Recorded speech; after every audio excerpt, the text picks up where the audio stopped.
you, sir? Good, yourself? Good. No, I know that.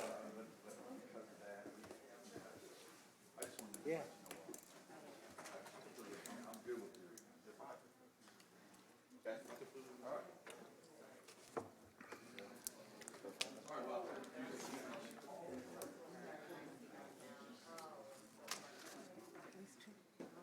Oh, Miss Randy? Uh-oh. You want some of your steak? Fancy in here. I got some. I don't get to see my daughter other than coming here. That's old. You stay out of these. Look. I'm gonna hit you up for some of them now. That caught my You didn't invite her to your Yellowstone party? You didn't invite her to your Yellowstone party? I don't know if she watches it. She don't have a cowboy hat. So I don't look greedy. When other commissioners come in.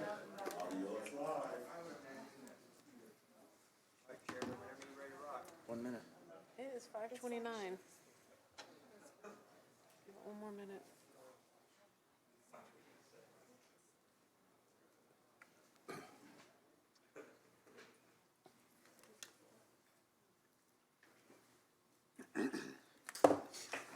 Time 5:30 having arrived, please join and rise and join me in the Pledge of Allegiance. I pledge allegiance to the flag of the United States of America and to the republic for which it stands, one nation, under God, indivisible, with liberty and justice for all. Thank you. Clerk, can you please call the roll? Will do. Alderman Redpath. Here? Alderman Gregory. Here. Alderman Williams. Here. Alderman Fulgenzi. Alderwoman Purchase. Here. Alderwoman DeCenso. Present. Alderman McMenamin. Here.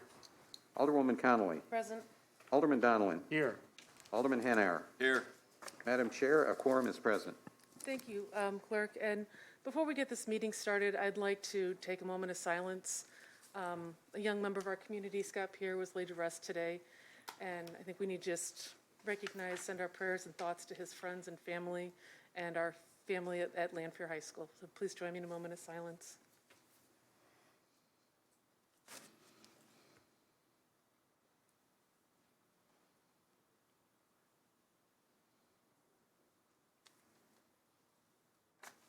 Thank you. Alderman Redpath, did you? Thank you, Madam Chairman. I just wanted to bring to the attention to everybody the new beautiful carpet that we have in here. The last time this carpet was changed was 33 years ago when Jim Zirkle and I were first here on the city council. So it's kind of reminiscing to see this beautiful new carpet. I'm pretty happy. Ozzie Langfelder is the one that put it in, so now his son gets to replace the carpet. Actually, clerk will let us go. And they did a lovely job. Thank you, Clerk. Thank you very much. Can I get approval of the Tuesday, November 9th, 2021 committee meeting? Second. Moved in second. Any discussion? Seeing none, all in favor? Aye. Opposed? Ayes have it. We have no presentations tonight, so we will move to ordinances tabled or remaining in committee. 2021-336. 2021-337. 2021-370. 2021-371. Thank you. Does anyone propose to bring any of these out? No action. We'll move on to CWLP. Madam Chair, Sorry? Yes? if I may, if it's okay with you, Madam Chair. Well, I'll think about it. Could we do 2021-474 first, if you don't mind, out of order? Second. Thank you, sir. Certainly. Clerk, can you read 474? Will do.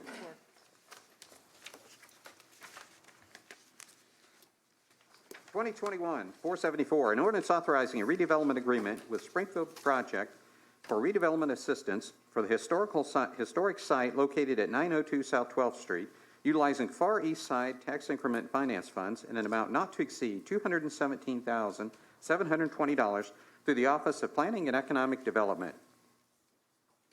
Motion for debate. Motion for debate. Is there a second? Second. Second. Any discussion on this one? Alderman Gregory? Sure. Thank you. This has been a ordinance a long time coming. It's something that when I first came into office that we have worked diligently with multiple partners in the community just to really figure out what we're going to do, not only with this one but other historic black landmarks on the east side of town. This one here is in the worst shape. And we're not really sure if it can sustain another winter from the condition that it's in. Something that's probably should have been addressed a long time ago, but I really feel that it's important for us to address it now. Prior to even making it here, I can tell you that this group has been through, a lot to even get up here from, it even went to the, Economic Development Committee who, while imperfect, approved it because they seen the significance and importance of it. And they were able to deliver the few missing things so it could get here to us. This is a really big thing for our community, man. This is something that's been sitting there for a while. It's in an area where we've had some issues that we had to address, that we had to calm down.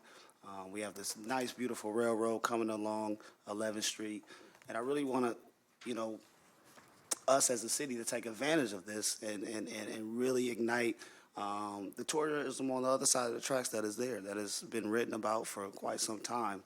And we have an opportunity to really help our city grow with this. This is a project that this $217,000 is really only to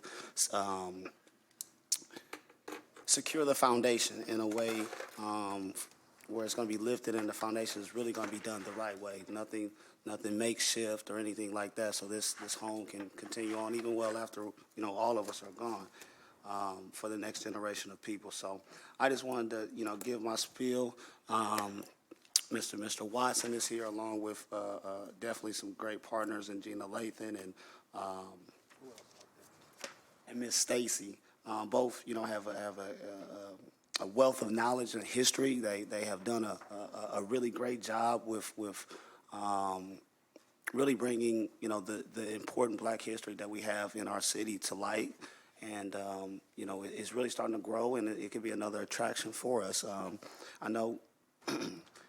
Normally, we like to see a long-term plan and, what we're going to do with this thing. And I agree with that. Those are all conversations that we had. And there is a nice plan for it, but we need to save it first, or it's not going to survive, and, we'll be spending some money to pick it up and throw it away. So with that said, if it's okay, Madam Chair. Thank you. Alderman Hanauer and then Alderman Redpath. Thank you. I don't have a problem with the project as a whole. I don't. What I have a problem with is we've set the TIF amount at 33% of the project cost. We've even gone as far to say you can't get TIF money until the end of the project. That's in an ordinance.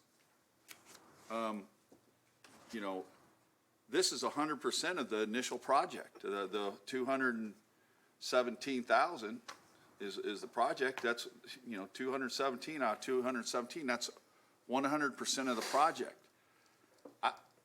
I think we're number one. Are we gonna change the rules?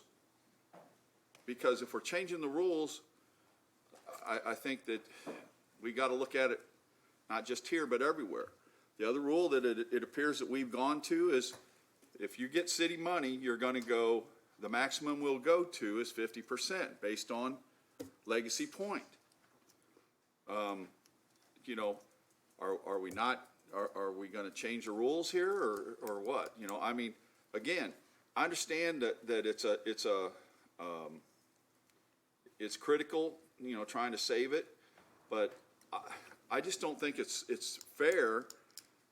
We've had other people that have asked for money, a lot more money for their buildings and that. We've turned them down because they were asking too much. And I'm sorry, but I can't vote for this amount. I'm happy to put in an amendment to go a third of this, what the project cost is, and I'll be 100% for that.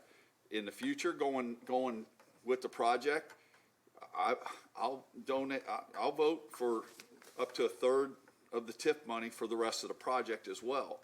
But I just don't think it's you know, to me, I think that we've got a good set, that we've gone a third. And I think that the Economic Development Committee needs to understand that that's our rule. And if you're saying it's not a rule and we need it in writing, I want an ordinance drafted. If I may, Madam Chair. Okay, And well, Alderman Redpath, and then you. I had similar concerns, and the thing is that, is there a plan that's been put forth to tell us what the total amount of the budget is? So we know that we're following the rules of the 33%, and if there is, and we have to amend this, I'm in favor of that, but could you or anybody else, Alderman Gregory, tell us the significance, because I do not know the history of this? Sure. And if, I'd like to know what the significant it is for our city, and yeah, I'm all about history, the city of Springfield's history, Yes. you know, but. Yes, sir. But, If I could, let's let, Dominic Watson is here, so we'll let him speak to this project. Can I take my mask? Yes, and just name and address. Thank you. My name is Dominic Watson. My address is 3217 Markwood Lane, 62712. And I stand before you as the president of the Springfield Project, as well as the president of the Springfield Black Chamber of Commerce. And so when it comes to looking at the history of the John Taylor home, I want to focus on five major dates in the history of 902 South 12th Street. One, we'll focus on 1857, when it was built by Judge John W. Taylor. He was a judge, circuit court from 1852 to 1856, and also he was a minister in the Springfield community. 1868, so 12 or so years later, 11, 12 years later, Ulrich Home for the Fallen Women was housed out of this location. So we have that date. So we have 1857, 1868, and then 1901. 1901 for the black community is probably the most the most significant date for the John Taylor home. That's when it became Ambidexter Institute and Normal Institute for Black Children. And so this was modeled after Tuskegee Institute, or Tuskegee University now, that is, that many may know was Booker T. Washington's school that he established with a focus on trades as well as STEM. So we know STEM to be science, technology, engineering, and math. But back in that time, again, they were forward-thinking enough to, again, establish and have a focus on STEM during that time. And it was also industrial focused. So we focused back then, 1901, focused on various trades. So I think the count was about 20 to 30 trade programs were housed out of that, out of this property.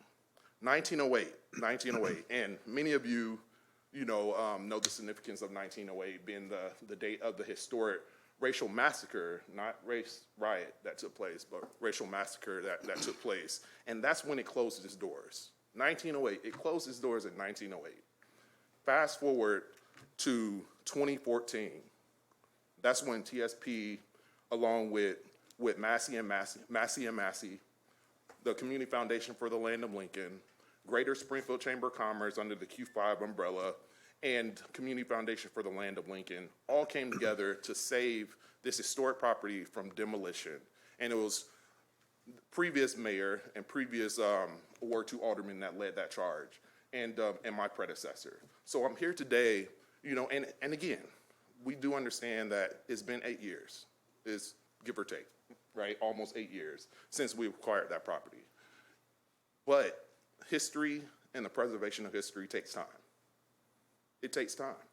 And so we can't begin to even look at a lot of the long-term goals of the project without stabilizing this property.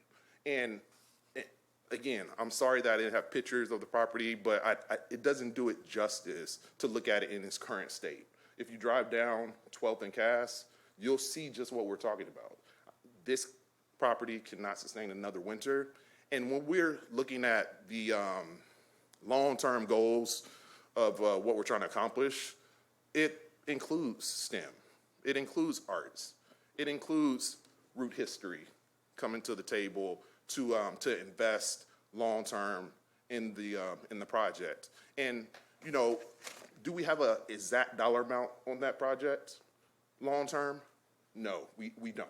But we have an estimated total of, and again, it's a range. It is a range that you know, kind of defines how much investment we would need from our funders if we were to go that route, bringing it back before the city council, or looking at private dollars.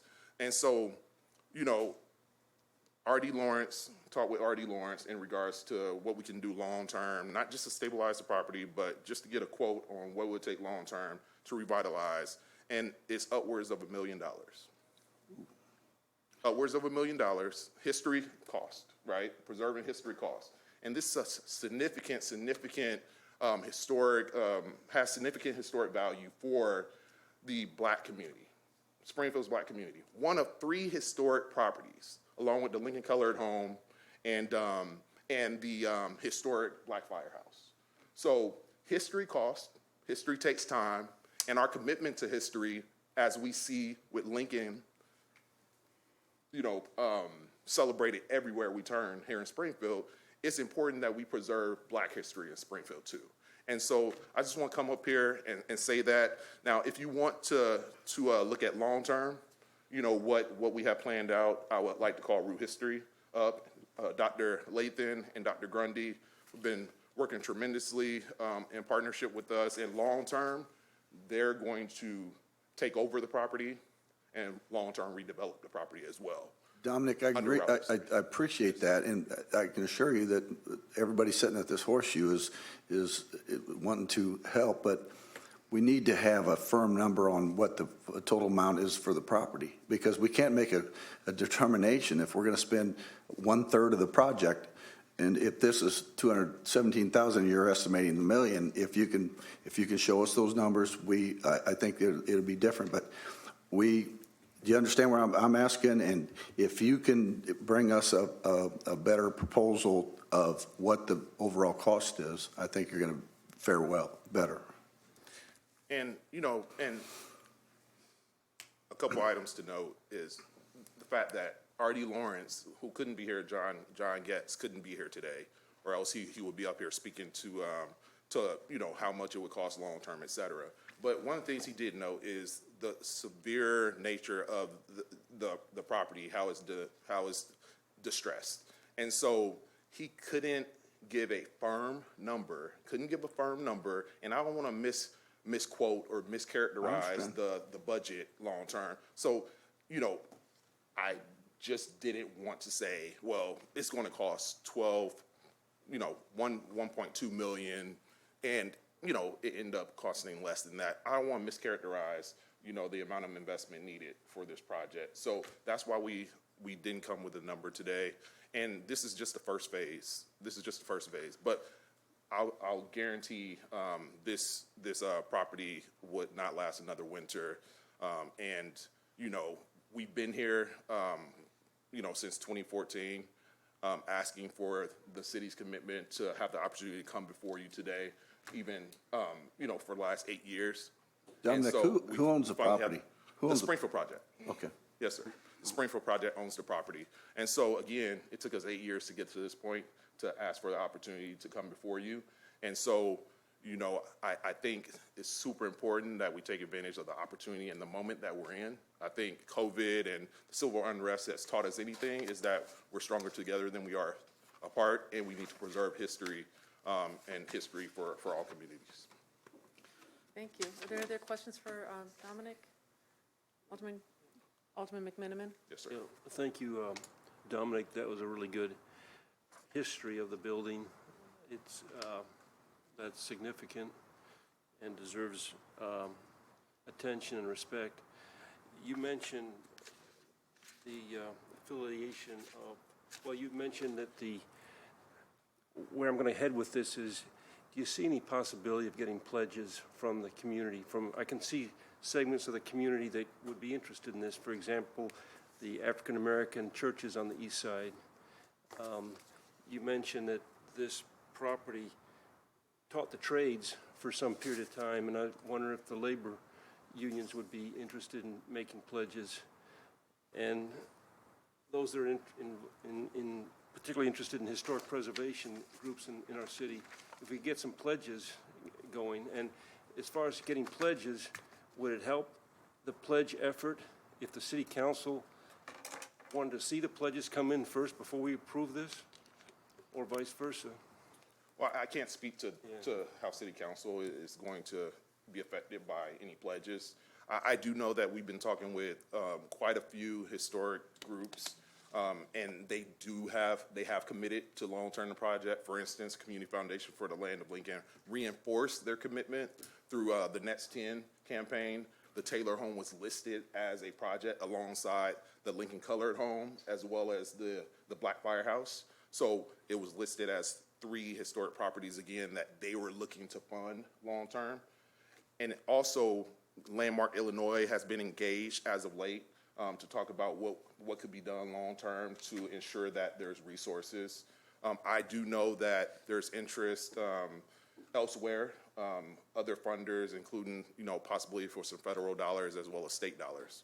So, Can I make a suggestion that I'll vote for this to send it on to the council, but I won't support anything over a third of the cost. I appreciate it if you would bring Mr. Getz in with maybe a hard proposal that we could look at. Yes, sir. And if we don't get to the point where we could pass this on now, maybe we could hold on to it till we get some firmer commitments to help you with your contributions, and maybe we can get some other funding to help you with that. Thank you, Alderman Gregory. This, this TIF, it's a Far East TIF. It's on the east side in Ward 2. So, I get it. I've seen some other moves in the city. I think we've talked about this. We fixed our own buildings. We paid it back.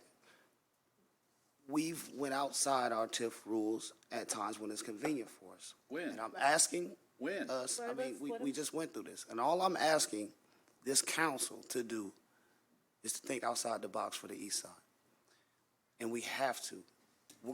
There's gonna be all types of things that are gonna come that are not, we can't, because of the situation that the east side is in, from history, we can't even get the man inside the stinking building to get a estimate because it's that bad. It's similar to Pillsbury.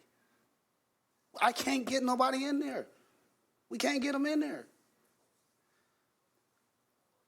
There's gonna, not only this, but there's gonna be several things that come forth that we're gonna have to be innovative to help this side of town recover from damage that none of us took part in, guys.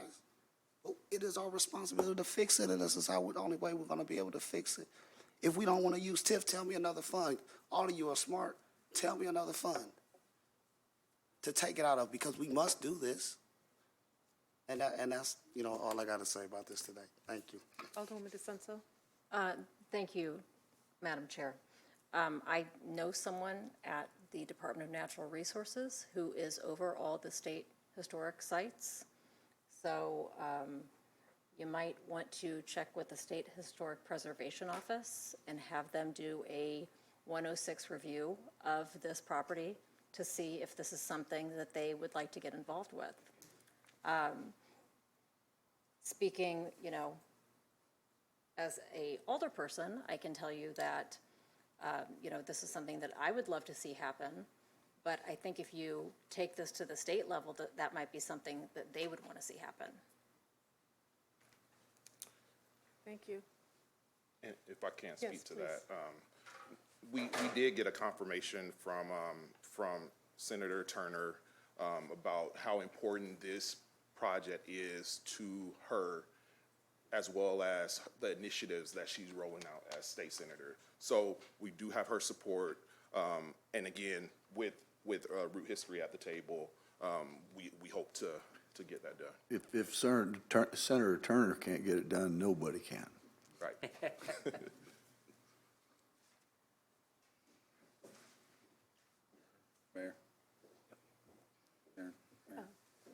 Sorry, Mayor, yes? Yeah, just to clarify, when I came into office as mayor, we put in the policy of the 33% because previous councils, they didn't like the approach of previous administrations with regards to how they're funding TIF projects, which is understandable. That's why we developed that policy. And this is just a phase of the overall project. The reason to use TIF is the flexibility of TIF. You could possibly use community development block grant funds, but then you're getting into a lot of different parameters with regards to the time, the environmental studies, things of that nature. And so TIF offered that flexibility. The only other thing that would offer the flexibility, of course, would be corporate fund or cannabis. So those are options. But Alderman Gregory's right. This is, an east side TIF. The dollars generated are from the east side. And Dominic already mentioned the 3 projects that we will be coming and asking for additional funds for because it is important to preserve our history throughout Springfield. And actually, when we did the R3 grant, the Taylor House was the one we submitted as a city because of the training institute that they had. And I think they're looking at something like that where you're doing a living history with the trades or something of that nature, whether it's STEM or whatever the case may be. And that would put us at the level for a national objective. And then you could really codify the community development block grant funds would qualify for that project. But until one is first and foremost, you have to stabilize it. Otherwise, we're at risk of it falling in. Absolutely. So that's first and foremost, that's phase 1. But the overall project, I think we'll get the numbers, try to, by the next meeting. But it's going to be, if you bring it up to the historic standards, it's definitely going to be the $1 million. I always thought hopefully just bring it into a usable state. And so what that number is remains to be seen, but we'll have the contractor here and be able to speak to it. But it is important that we preserve it because, it's an important part of history that we should be preserving, and TIF offers that flexibility with that. But we won't go over the third of the project cost because it's going to escalate with the project in itself. So we're going to change the rules, Mayor? Pardon me? We're going to change the rules? No, you don't have to. It's already set in place, 33%. You're a pretty good fundraiser, Mayor. I think that maybe you ought to hold a fundraiser, and maybe Well, we'll all kick in a little bit, and we'll see if we can't get some money for them. I ain't got it. And I'm a firm believer that the city should put its money where its mouth is. We've talked a lot of times, about equity and inclusion and transparency and, being one community. And this is a chance for us to prove it. And with regards to the TIF, it will prove out. It's a third of the cost. And so, that's what it will end up being. We'll have the contractor, as you asked for, we'll have him come up and give we'll have him give a quote on it and go from there. That's the easiest way to do it, Mayor, because John Getz is a guy of quality. He's going to tell us the truth. We know that. So when he comes back and gives us an idea of what we're looking at, Dominic, we want to help you do this. We do. Absolutely. Okay, thank you. Thank you, Dominic. Does anyone have any other Yeah, just questions? a quick question, Yes. Chair. Dominic, what's the square footage of the building? Is it 1 or 2 stories? It's 2 stories, so there's an add-on that's to the northeast of the building. So the original structure is 2 stories, and then there's an add-on that was done probably within the first 50 years of the structure being built, and that is in really bad shape. So we would have to essentially take that down, but there's definitely 2 stories here. So the add-on is not part of the project, is that correct? The add-on, well, the demolition of the add-on and ensuring that we retain as much as possible the historical significance of the structure. And then once the add-on is taken out, what's the square footage of the perimeter of the major building? I'll have to get that exact number, but I think you're somewhere around the 2,000 square feet range. Per floor? Per floor? Well, I'll have to get that. It's in the. Could I call my urban planner up, Yes, Michelle please. Dix? I'm sorry. And just introduce yourself when you come up. Thank you. May I take this off? Sure. My name is Michelle Dix, and I represent, I'm a planning consultant that represents the Springfield project. And so The dimensions of the structure, the main entry rectangular structure, is 18 feet by 48 feet. And it has actually 2 floors that we are considering renovation of, considering the L-shaped configuration. And it has a full basement with a clear height of less than 7 feet. So I've got 1,000 square feet for the first, roughly 1,000 I square feet. got that too, For the first floor. 1,008 feet. All right, thank you. Thank you very much. Do we have any other questions on this project? One more thing, Dominic, is there opportunity that somebody could go take a look at it? Could we look at that? We can't go inside, obviously, due to the risk involved, but we can absolutely I'll tour just the drive. ground. I'll drive out We can there. absolutely tour the ground. All And right, thank you, if you give me a call, I'll be able to personally take you there. thank you. All right, thank you very much for all the information.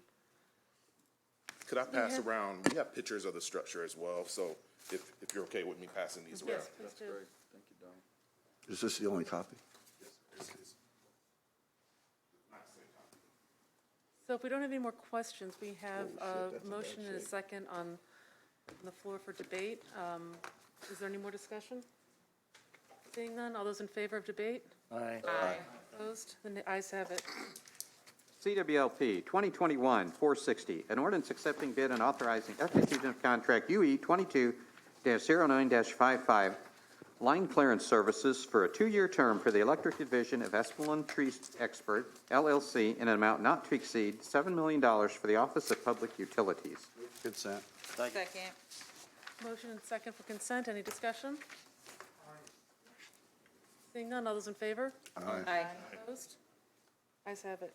2021-461, an ordinance accepting bids and authorizing execution of contract UE 22-09-56, coal hauling for a 3-year term with BEELMAN Logistics, LLC, in an amount not to exceed $8,479,262.70 for the Office of Public Utilities. Move for consent.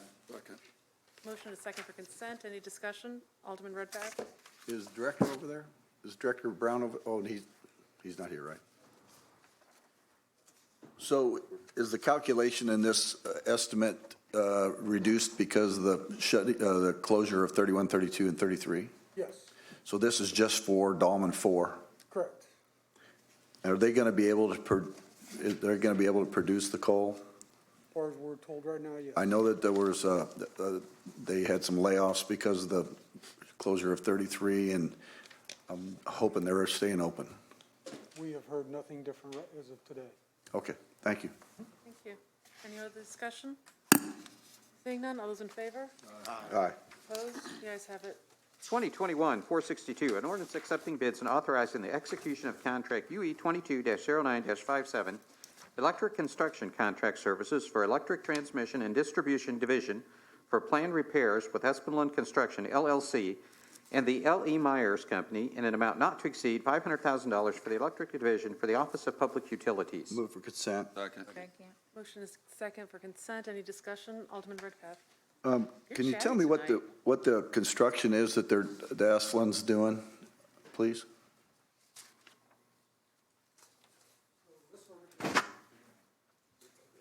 Can you drop your mask so we can hear you? Yes. Thank you. This ordinance is a emergency repair. If you remember about 2 months ago, we brought an ordinance forward. We had a storm come through, and we had, I think it was around 60 small outages and pockets around the city. We didn't have a contract in place. We have had it in the past. This is just an emergency repair ordinance. In case something like that happens, we won't have to come back afterwards to get approval to pay for it. We'll have a contract ready to go. Why are we using Asplundh? Aren't they a tree trimming group? Asplund has 2 divisions. One is tree trimming and one is construction. Okay, thank you. And this is, it's awarded to both vendors. In case Asplund doesn't have the equipment or the crews available, we can always go to the second vendor if needed. You have a second vendor lined up? Both of them, yeah, that ordinance includes both vendors. Thank you. You might want to hang on. Let's see if Ms. Alderman Redpath has questions for the next one. I'm sorry. I'm calling you chatty tonight, Chuck. I got to take your place. Good luck with that. Is there any other discussion on this ordinance? Seeing none, all those in favor? Aye. Opposed? The ayes have it.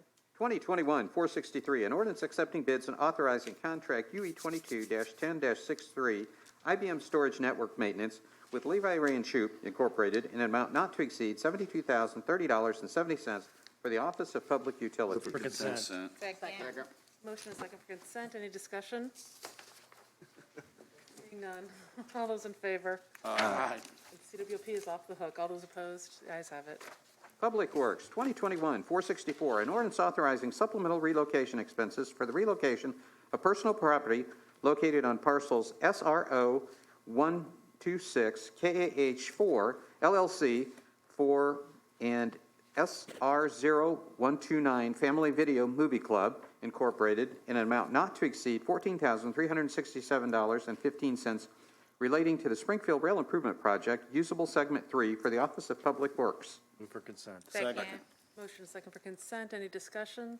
Seeing none, all those in favor? Aye. Aye. Opposed? The ayes have it. 2021-465, an ordinance authorizing the exchange of an excess parcel of real estate and a non-inclusive permanent easements for the donation of all existing legal and equitable rights to permanent easements between the City of Springfield and American Towers LLC for usable segment 5 of the Rail Improvement Project for the Office of Public Works. Move for consent. Second. Motion is second for consent. Any discussion? Seeing none, all those in favor? Aye. Opposed? Ayes 20 have it.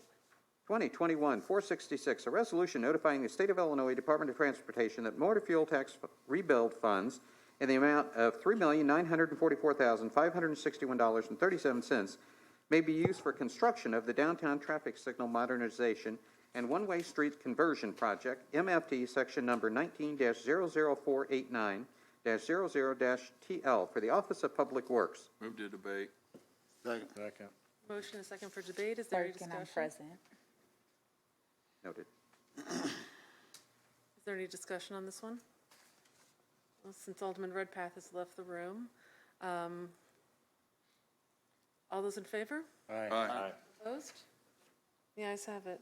2021-467, an ordinance accepting the lowest bid and authorizing execution of contract number PW 22-09-58 with Capital Construction Group, LLC, doing business as EGIZII Electric for construction services for the downtown traffic signal modernization and one-way streets conversion project, MFT section number 19-00489-00-TL, in the amount not to exceed $3,944,561.37 for the Office of Public Works. Move to debate.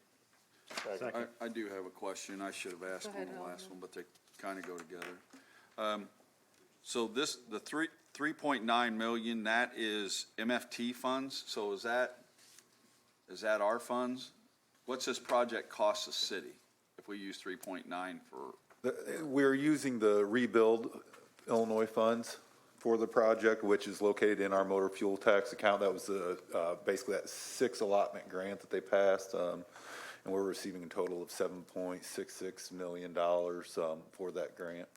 Okay, and a couple things, real quick, what exactly, will this allow us to have flashing lights on like weekends and nights and stuff like that for the traffic lights, or? We could potentially do that. It provides us Centrax, the Advanced Transportation Management System. It also upgrades 75 of the controllers and cabinets, allows us to add audible pedestrian signals for the disabled, making the beeping noise, as well as converting Adams Street from 6th and 9th from one-way to two-way. Yeah, what were the streets again? Adams? Adams from 6th to 9th Street, as well as 4th Street from South Grand to Dodge, just past the new YMCA. Okay. Those are the only 2 streets? That's correct. Those are the only 2 streets this time. Thank you. You're welcome. And Director, what are the other Rebuild Illinois funds? What plans do you have for those? Well, we're also planning on Stanford Avenue's going out to bid here shortly, so we were planning on utilizing some of those funds for that, and then we'll see where we're at with the remainder. Their potential for Koki Mill as well. There you go. That's what I wanted to hear. Okay, thank you. Are there any other questions for the Director? Alderman Redpath? I didn't hear you, Director. Could you, so it's just 4th Street from South Grand to The two streets that are being converted are 4th Street from South Grand to Dodge Street, just past the new YMCA, as well as Adams Street between 6th to 9th Street. Those are the only ones we're changing the directions. or- That's correct. two-way. Those are the only two at this time. Now, eventually, after the railroad relocation occurs, we can look at Adams and Washington Street in the future. Those were two we were going to look at after the consolidation onto the 10th Okay. Street corridor. Thank you. You're welcome. Any other questions? Seeing none, all those in favor? Aye. Debate agenda, thank you. Opposed? President. Ayes have it. 2021-468, an ordinance authorizing a supplemental appropriation in the amount of $1 million for the Office of Public Works. Move to debate. Second. Motion and a second for debate. Is there any discussion on this? Yeah, what, Alderman Redpath, or, oh, I'm sorry. sorry, Hanover, sorry. I was assuming. I just was wondering, okay, so the supplemental appropriate for 1 million after we just this is 3.9. So what's this? This covers our portion of it then? Yeah, we just have to have it in our budgeted amount, and we only had a certain amount in that, the 2,300 lines, and we needed to add the $1 million to have that authority, correct, Julie? We didn't put this in the budget last year. I thought we put it in the budget last year. We had it in the budget, but just due to the increases from the rail projects, as well as the amount of land acquisition that we were able to complete this year, we thought we were going to have additional land acquisition, more land acquisition this upcoming fiscal year. However, we accomplished a lot of it this time, so we just need to make sure that we have the appropriate budget authority at this time. If you don't mind, I go back to, we're using a lot of extra fund balance, a lot of it, and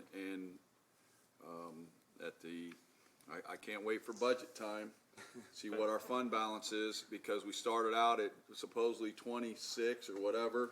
28. And it's, as much as we spent, going forward, it's gonna be interesting to see what that percentage is. Alderman Miniman and then Alderman Donnelly. That's not directed at you. So we've got we've got a separate fund balance for each fund. So, Alderman Hanauer, the fund balance for Corporate Fund 1 is a different fund balance than this motor fuel fund balance, which is Fund 41. So I think what our director is telling us is that we've got a larger fund balance available to use in Fund 41 than we thought we would have when we did the budget, because things have worked out in that way. So we've got a bigger cushion in Fund 41, which is motor fuel tax, than we thought we would have. So it's not the general fund? Correct. Correct. It's Oh, motor it fuel isn't. tax funds. It No, isn't. it's not. It's motor fuel tax funds. Oh, okay, that changes things. All right, I was, And these large projects, never mind. it's hard sometimes to project, especially the, multi-year projects for the Right. rail. So sometimes we can be off I a thought million this or was two. coming from but- our general fund balance. You I don't have enough apologize. time of all the funds we have, Ralph. Right. It's a long weekend. It has. Alderman Donnelly, did you? No, I don't need to hear myself talk this evening. My question has been answered, Madam Chair. Very much. Do we have any other questions shot for at it. tonight on this one? Seeing none, all those in favor of, Aye. opposed? Ayes have it. 2021-469, an ordinance accepting donation of right-of-way owned by AMEREN, Illinois Company located at a portion of Cook Street for the Office of Public Works. Move for consent. Second. Motion is second for consent. Any discussion? Seeing none, all those in favor? Aye. Opposed? The ayes have it. 2021-470, an ordinance authorizing the execution of a contract for purchase and sale of real estate with Faye Craig in amount not to exceed $45,000 and closing costs in the amount of $1,500, and for a total amount not to exceed $46,500 for property located at 528 Broad Place for the Office of Public Works. Move to consent. Second. Motion is second for consent. Any discussion? Seeing none, all those in favor? Aye. Opposed? The ayes have it. General City Business, 2021-471, an ordinance approving the appointment of Michael P. Murphy to the Springfield Convention and Visitors Advisory Board. Move for debate. Second. Motion is second for debate. Do we have any discussion? Do we have anyone here to speak tonight? No, he's not here. This one. It's been a busy day. It's been a busy week. Okay, no discussion, all those in favor? Aye. Opposed? The ayes have it. 2021-472, an ordinance appointing William Bishop IV to the Springfield Economic and Community Development Commission. Move to debate. Second. Motion is second for debate, any discussion? Is he here tonight? He, if I may, Yes, he would have been here tonight, but he does have he is assistant coach at Lanford High School. They did have their first home game tonight, and he does expect to be here next week. wonderful, thank you very much. Okay, all those in favor? Aye. Opposed? The ayes have it. 2021-473, an ordinance authorizing the execution of a tentative 3-year agreement between the City of Springfield Office of Public Utilities and the International Brotherhood of Teamsters, Chauffeurs, Warehousemen, and Helpers of America from July 1st, 2021 through June 30th, 2024. Move for consent. Second. Motion is second for consent, any discussion? Seeing none, all those in favor? Aye. Opposed? The ayes have it. 2021-475, an ordinance authorizing a 1-year renewal of contract RFP number CS 19-25 with TRIUNE Health Group, Ltd., to provide workers' compensation case management services for the City of Springfield for an amount not to exceed $145,020 from January 1st, 2022 through December 31st, 2022 for the Office of Budget and Management. For consent. Second. Motion is second for consent, any discussion? I would just like to say I appreciate that there's no increase in costs with this contract this year. That is a nice thing to see. No more discussion, all those in favor? Aye. Opposed? The ayes have it. 2021-476, an ordinance authorizing a 1-year contract renewal of RFP number CC 20-07 with Insurance Program Managers Group, IPMG, for third-party administration services pertaining to the workmen's compensation claims for the City of Springfield for an amount not to exceed $87,550 from January 1st, 2022 through December 31st, 2022 for the Office of Budget and Management. Move for consent. Second. Motion is second for consent, any discussion? Seeing none, all those in favor? Aye. Opposed? The ayes have it. 2021-477, an ordinance authorizing a supplemental appropriation in the amount of $50,000 for the Springfield Fire Department. Move for Move to consent. debate. I heard a Second. motion for debate. Second. Second, any discussion? Alderman Redpath? Could the chief come up and tell us what this is about, please? We have no description on our thing. Grant fund. Grant fund. Reimbursement.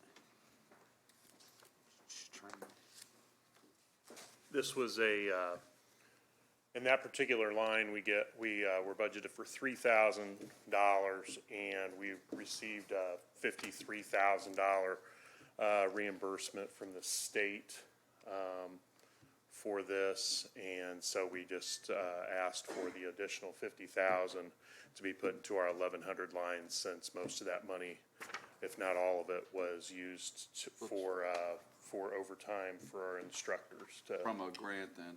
It's reimbursement from the state for a class that we put on. Oh, Madam Chair, I would change my motion from Second. debate to consent. Yeah, we've already got it seconded. We got it. Thank you. You can't second until I get it out, Kristen. Why are you looking at me? I didn't say it. Chief, I'd sit down. We have a motion and a second for consent. Any other discussion? Seeing none, all those in favor? Aye. Opposed? The ayes have it. 2021-479, an ordinance appointing Lisa Branham to the Springfield Economic and Community Development Commission. Move to debate. Second. Second. Motion and a second for debate. Any discussion? Seeing none, all those in favor? Aye. Opposed? The ayes have it. 2021-480, an ordinance. Oh, I'm sorry, is she here tonight? Here. I didn't even, I didn't see her. I don't see her. okay, I didn't think so. 2021-480, an ordinance approving the appointment of Catherine R. Heffernan to the Springfield Planning and Zoning Commission. Move to debate. Second. Motion and second for debate. Any discussion? Is Ms. Heverton? Catherine, I was gonna, thank you, Alderman. Come on up.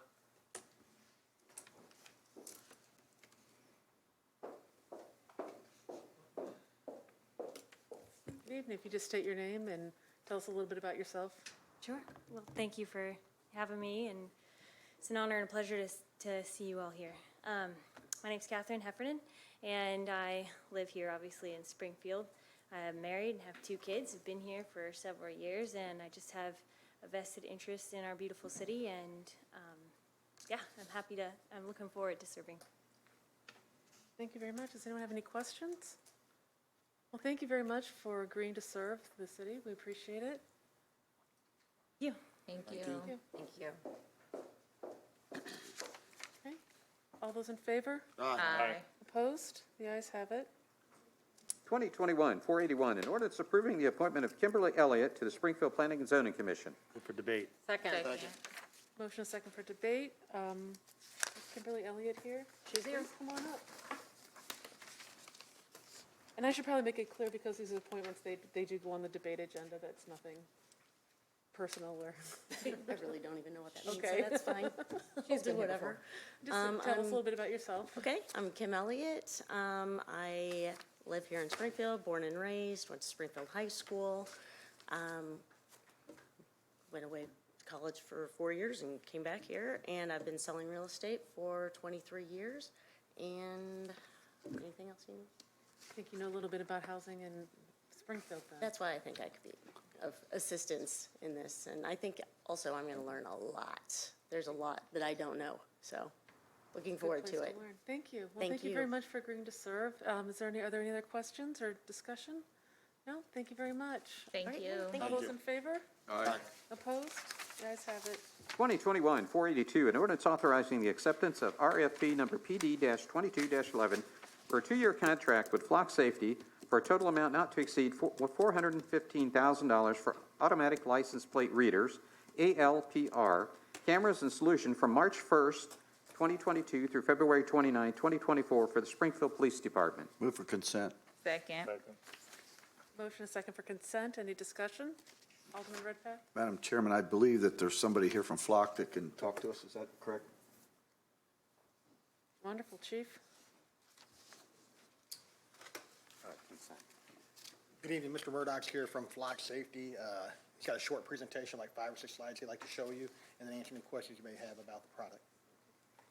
We will hold you to 5 or 6 slides.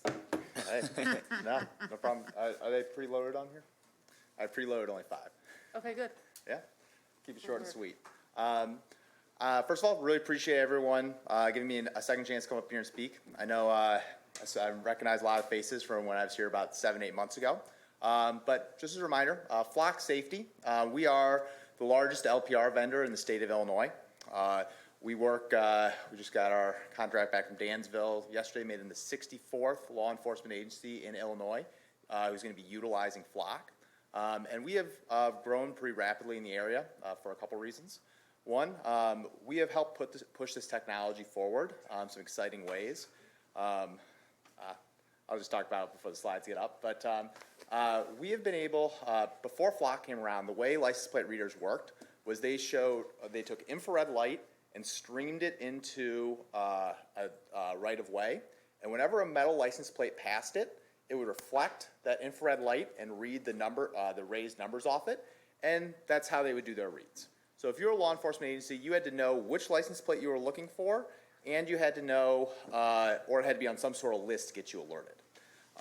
What Flock did was basically built a glorified trail camera.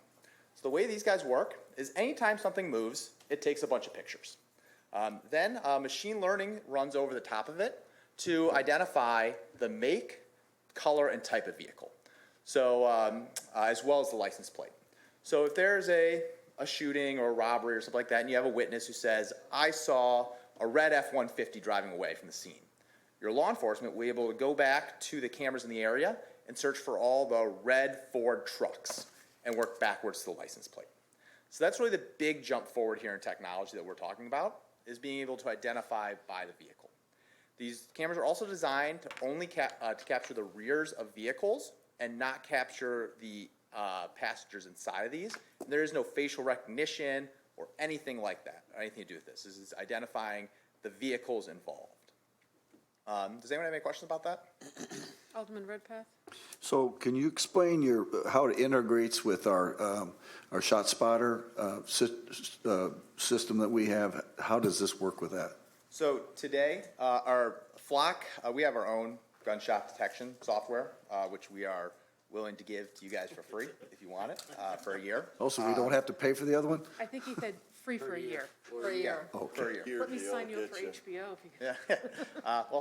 But today it does not integrate directly, or it never actually will integrate directly with ShotSpotter. But if there is a gunshot and it identifies the location, it'll also give you the time frame. Your law enforcement will be able to go to the camera down the street. If the gunshot happened at 9:23, go look and see what camera vehicles were fleeing the scene at 9:24. So so the technology basically is taking pictures all the time and funneling those through. If we don't access those, they move out, or how's that work? So every capture is stored on CJIS certified Amazon web servers for 30 days. So it's an off-prem solution where it goes up to the cloud. They're up there for 30 days. So it doesn't necessarily have to integrate with our ShotSpotter, because we just need a time frame and we can go back and look at those intersections and tell this is the kind of vehicle we're looking for to fled the scene at that time. Correct? Exactly. Okay. So it's on the cloud for 30 days. During those 30 days, your law enforcement agency or any other law enforcement agency that your city wants to share with can pull that image off. After 30 days, if it has not been used by law enforcement, it is purged and it is gone. So this is not an indefinite database, like just because you passed a camera 3 years ago, you're still sitting in a database somewhere. After 30 days, it is gone. Yes? Alderman Purchase. Thank you. How many of these are we proposing? The RFQ is for 83. And have you targeted where you would have them at? There's been discussions with the PD. I'm not sure if they have finalized the A3 locations, but they have looked at them. Are these able to be moved as well? So say within a year or two that you're not seeing as much activity in this area, are you able to move those to another area, or do we have to purchase? Nope. For $250, we'll come out and move it to a new location. And just because you actually aren't buying cameras from Flock, you're buying the data that's coming out of the cameras. You guys don't. If a camera breaks or something like that, that is not on the city. Flock will roll a tech and either attempt to fix it or hang a brand new camera, no additional cost for the city. Flock's a fully vertically integrated organization. We design the hardware and the software ourselves in Atlanta. We assemble this camera ourselves in Raleigh, North Carolina. I'm the sales rep. I live up in Cook County. I come around the state trying to sell everyone cameras. The techs who install the cameras and do ongoing maintenance, those are Flock employees that for you guys would roll out of St. Louis. And then you guys also have a support line as well as an account manager who would be your direct contact. But these cameras have like sensors inside them. If they're on a roadway and that captures like 10,000 vehicles a day, and all of a sudden the camera's capturing like 600, that will flag a human in Atlanta who will review the footage and like, if it's a huge snowstorm, okay, it makes a lot of sense. Not a lot of people on the road today. But if it's just a normal day, that will trigger a tech. The city's main admin will get an email that a tech will be coming in 2 days. They'll also get an email notifying them on the resolution of it. All of that. So if something was to have a malfunction, it would take at least 2 days before a technician would be able to come out and fix it? The SLA is 72 hours. Alderman Redpath. So can you tell me, cities of the same size, are there cities around us that have the same technology? Yeah. Joliet has these. Rantoul has them. Dansville. Decatur? Decatur. Decatur is our largest client in the state. Bloomington has not signed their contract yet. They have told me they are. But theirs is in procurement. The reason I'm asking that question is because if we have a suspect vehicle that leaves the city, are they going to an area where we can integrate the information with the other agency? So one of the nice things about Flock being the largest LPR vendor in the state is there's free sharing between departments. So your law enforcement is able to utilize the hardware that's already being used in other locations. So the 5 main central Illinois cities of Peoria is putting these in place, the Bloomington Normal area, they're already in all over the Champaign area. We're in Decatur, and if we come here, cover kind of those 5 central Illinois cities where everyone would be on the same platform. How about this, Illinois State Police, are they involved in this? Yeah, so they have a signed MOU with the city, or not with the city, but with Flock, to be able to access any images from any city that wants to share with the Illinois State Police. At this time, they have not purchased any of their own cameras, but it is something that they are actively looking at. Okay, thank you. And why the sharing's important, there was an incident in Rantoul a couple months ago where there was a drive-by shooting at 11:39, and the Rantoul police were on the scene at 11:41, and one of the witnesses told them it was a small white car. The patrolman raided it back to the station, where the detective threw it in real quick and identified the only small white car that was in the area, and took that license plate and created a hot list. And I'm not sure how familiar you guys are with Rantoul. It's not a very big place, but they were able, the shooting was over by the airport, and by the time the car was attempting to get on the highway over by the new soccer area, they had already created the hot list. So when that vehicle passed it, it's now a real-time alert that the vehicle from the shooting was getting on the highway. They were integrated with the Champaign Sheriff's Department, there was a guy doing speed on the highway who got notified that there was a white car coming that was involved in the shooting. He saw it, they got behind it, there was a quick chase, ended up crashing, and they ended up arresting 4 people on the third hole of your abandoned country club for the shooting within 14 minutes of the incident. So 14 minutes from shooting to arrest, and that's a resolution of the crime, but also stops any reprisal shootings and any escalations of that violence. So these are being used very effectively in other large areas around the state. Thank you. We have Alderwoman DeCenso, and then Alderman Donelan, and then Alderman McMenamin. Thank you. I might not get to your 5 slides. That's fine. I can talk through them. This is a perfect segue into, do you have a percentage of resolution of crimes? Just overall crimes that are I mean, that's committed. what we're trying to do here, right? Yeah, I mean, Flock itself doesn't ingest that type of data. We certainly have case studies of departments reporting, like in Cobb County, Georgia, they reported a 60% drop in violent crime in the area they put them in. I can share news stories of different groups, different cities reporting on their crime stats, but I don't have, not like a universal, the average town drops of 15% or something like that. That would be very helpful. And then also, we can't just put them in one area. I had an incident in the ward I represent a few months ago now of a woman being hit by a car and her dog was killed, and it was all on video, but we haven't caught the person yet. And this is a different kind of camera, and there wasn't a front plate on that car. So, I'm not comparing the two at all, but I'm just a little leery of putting them in where we think, the bad spots of town are, because crime happens all over the city. And the ward I represent, again, has seen a large increase in crime. Everything from, car chases to shootings to, you name it. We've seen it in my 4 years sitting in this chair, so. So to kind of follow up on that. Yes. We've had preliminary talks with Flock about covering all areas of the city that we can, to include every ward, every major intersection that comes into town, whether that's Stevenson Drive off of I-55, Sangamon Avenue, whether it's Route 4, et cetera. We will cover all major areas in the city, and it will be spread throughout the city on all major thoroughfares. We can't cover every block, no, but what we try to do is find what they call choke points that allows us to get the information. We also looked at our gunshot and violent gun data, but this isn't just for a gunshot or gun violence. This is any crime. If your neighborhood gets hit with a bunch of car burglaries and the neighbor calls in and just says, hey, I just saw a red car leaving southbound on MacArthur.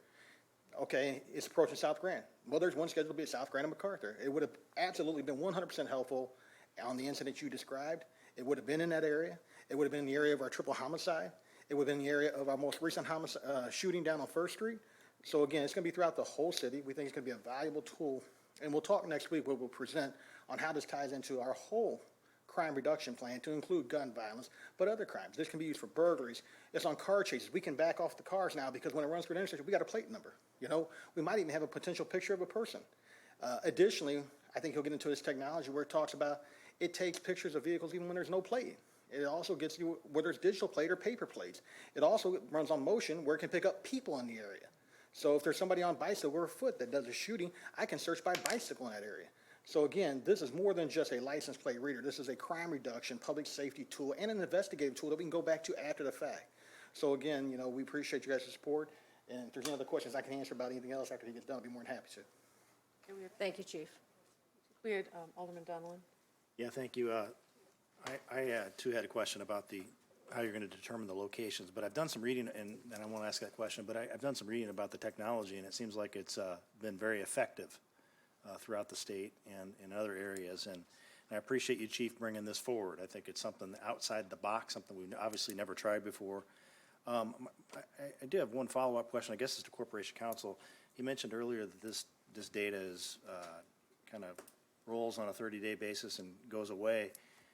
Is this information, I know certain police information is not subject to the Freedom of Information Act. Would that be the case here or not the case here? Just trying to think ahead. You want me to answer that question? Actually, whoever thinks they can answer it, go for it. Okay. So any image that's captured goes onto a third-party cloud system that is not a server that is foyable. What is foyable is any image that the law enforcement agency has retrieved from the cloud and is basically used. So a freedom of information, yeah, okay. Okay, that was very helpful. And that's not part of an active investigation. Go ahead, Chief. To clarify that, that's no different than any other body camera video, any other in-car camera video. Identifying information such as the plate number or the owner of the car would not be foyable. It would be redacted. The image of the vehicle may be there, but the plate number would be redacted. I anticipated that being the answer, but I wanted to make sure we were clear because I don't want to hear about it from others, for the next week and a half. So Another thing that's come up, just questions I've taken today, is what happens to the data? Is the data sold by Flock? So I think that's important that you hear from him what they do with that data, et cetera, because some companies do sell the data, and that's not accurate, but I don't want to speak for it. Yeah. A major part of the business model for Flock is that we are a law enforcement company. If you do research about some LPR companies, what they are doing is basically selling cameras to law enforcement and then taking that data and then reselling it to insurance companies and things like that. What you are purchasing as a city is the data coming out of the cameras. So Springfield owns all the data, not Flock. So even if we wanted to, we couldn't resell it because it's your data that your city owns. So there is no reselling of this in any way. Alderman McMenamin? Thank you, Chair.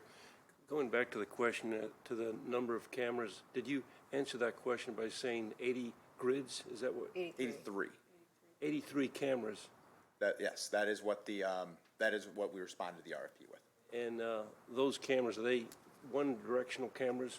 So they capture 2 lanes of traffic in a single direction. They can capture up to from 100 to 120 miles an hour going away from you. Because these are motion capture, if something's coming at it, by the time the camera recognizes it's there, if it's going faster than like 30 miles an hour, it's gone. So if you put these going up to a stop sign or in a Walmart parking lot, something like that, yeah, you're going to be able to get some bi-directional. But that is not what we are selling these as. You might see some front plates, but these are designed to be captured and going away. Okay, I understand. So if we wanted to capture every vehicle at an intersection, we need 4 cameras. Is that a correct statement? Correct. That would be our recommendation. Yeah. Have you made recommendations as to good locations? So the city worked with some of our project managers based on the violent crime data and gunshot data to build out a map. The guys they worked with were ex-law enforcement who had used Flock in the past before coming over to our team to help basically kind of talk about their experience with it and where they had seen success previously, and then worked with the city itself to identify those locations. Okay, thanks a lot for those answers. And then one question for our council is the ordinance does not indicate which fund we're using to pay for this. And we did have some discussion around the horseshoe with emails stating that the American Rescue Plan funds can be used for this. It seems that what we're seeing across the nation is some of the crime increases related to COVID circumstances of the last 2 years. So it seems that this would be a double, not only is it legally, this kind of spending legally permissible by use of American Rescue Plan funds, but it seems to fit in with the purpose of American Rescue Funds, which is dealing with the consequences of the COVID environment that we've had the last 2 years. But do we have an official position from the city staff regarding what funds are intended to be used for this spending? Doesn't say. Yeah, it doesn't say. Who would answer that question? Mr. Mayor. Yeah, Chief can speak to this too. Fox agreed to do the installation so we can get it in place by the end of this fiscal year. And then actually that would be no charge. We'll actually build it into the next year's budget. My personal preference would be American Rescue Plan dollars because it will be throughout the city. So everybody kind of benefits from that. But of course, that's up to the city council. But the other option, of course, would be the corporate fund dollars that Alderman Hanauer always boasts about. He's very protective. We do plan to use this. I mean, if this passes, it would be more than just the 2-year contract. So we would be building in additional funds from other sources at that time. No, it's a 2-year contract. Okay, Alderman Redpath? See, I just, as you know, I'm opposed to using the ARP money for any of this kind of stuff because this is something that's going to be an ongoing contract that we have to build into our budget. This is an important piece of crime investigation tools that we really need. This is a big deal. This is going to help us solve a lot of crimes, and I think it's important that we follow up with this, but I am going to be opposed to using ARP money for this. Thank you. Chief Winslow? I don't want to speak out of turn for Mr. Murdoch. To elaborate on what the mayor said, we're looking at potentially somewhere around a February installation date. Flock is willing to give us the first 60 days free of charge to try the technology, make sure it produces and it works. At that point in time, we would then be charged upon conclusion. Is that accurate? Maybe not. The 60-day is going to be called a pilot term. It's not going to be called free of charge. Pilot. But 3-month pilot?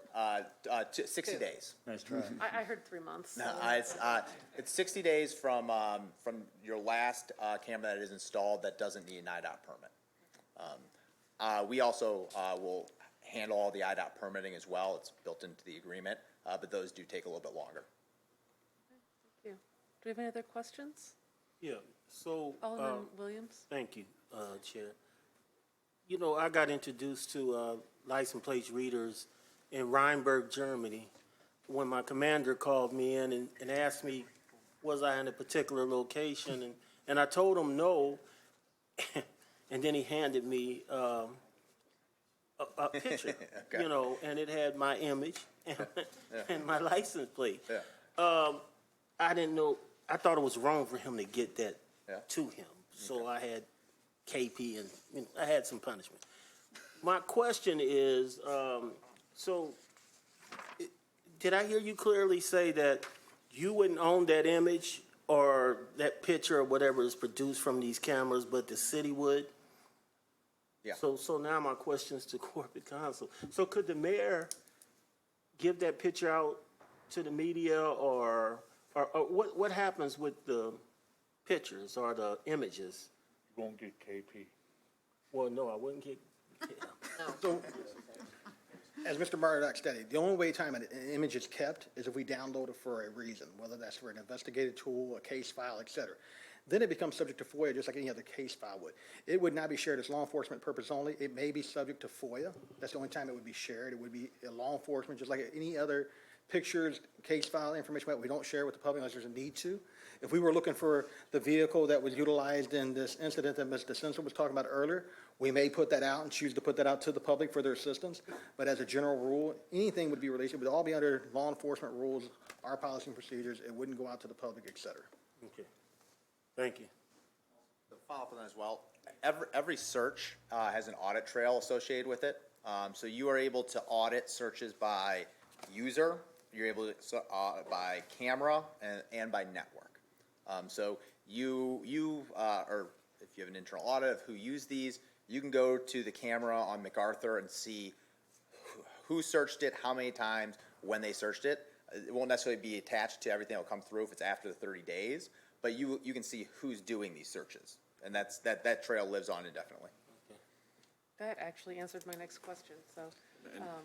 And that, Alderman Williams, are you good? Yeah, I'm finished. Okay, then we have Alderman Donlin and then Alderman Hanover. Just a point of clarification, Madam Chair, the dates, I believe, in the ordinance are correct, of March 1st, 2022 through February 29th of 2024, but in the description at the bottom, the fiscal years are just 1 year off. There should be FY 23 and 24. So just trying to clear up the confusion. Thank you. so, Hanover? well, and I'm kind of jumping ahead here, but, so when we get this, do we need to set laws in place that only the police have the right to look at, search these cameras? Obviously, I don't want to have directors or councilmen or whoever to have a right to be able to go through that. To me, it's used as a police investigative tool. It should be the police that have it. Do we have to put something on the books before this comes in order to make that clear? Well, that's really a question of the policy. The contract provides only for the police department to have Okay. access. Okay, but nothing, But, right. but that's a point well taken. We can take a look at that if we need to go beyond that. But this is not really different than other specific law enforcement databases that only the department has access to. Okay. So there are other databases that the department does have access to, both federal and state, that are limited to just authorized persons from the department. That is correct. All of our databases have rules and regulations built around them about sharing information when it can. The law actually dictates a lot of that too. License plate readers falls under what we call the LEADS Act because of the information will be provided as confidential information. So again, if you share that information, it would be a violation of our policy and procedures, and we would take the appropriate actions if that ever were to arise. I don't ever anticipate that occurring, but we would handle that accordingly if that would occur. The audit trail's there, like you said, I do have a question. Does the audit trail show who downloaded, or does it show if a photo was downloaded? Yeah, it'll show any of the searches and then anything that's downloaded, all that's in there. Additionally, I think something Like that we would leads. want to do is if we get this technology, or are fortunate enough to get it, is to put a transparency tab out there on our website about what we're going to utilize it for, what it is, and do a public education campaign about what this product is and how it will be utilized, to be as transparent with the public as we can.